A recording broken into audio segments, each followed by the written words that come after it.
Itudo gi njore mosebedo kamayo jo ohala e boma ma Marigat.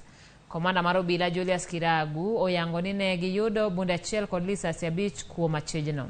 Omedo ne giyango tok rango tipo mar CCTV mar duka moro e gwenge ma Marimat. Omedo ni achiel kuom achije moko 3 ma gimanyo en japuonjre ma ja klas 11.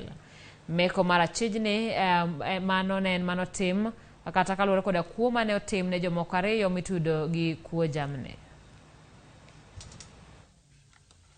Jana kwa ushirikiano wa wananchi wa Kenya tuliweza kupata moja ya wahalifu ambaye walihusika na ile kitendo ya wiki jana kule upande wa Mkutani ambako waliweza kuiba mifuko inayokuwa 77.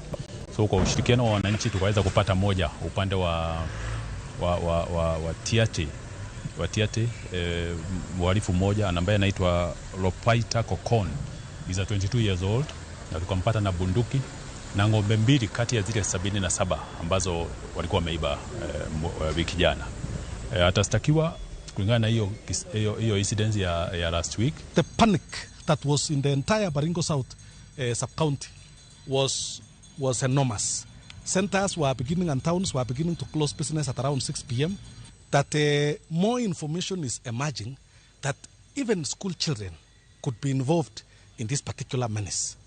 And that this is just a tip of the gang among a huge syndicate of this particular gang. And so therefore, this is to ask our county security team and sub-county security team that it's not time to celebrate yet. It's not time to sit pretty. It's not time, to seek accolades. It's time to use the information available and the goodwill available among our people to actually arrest more criminals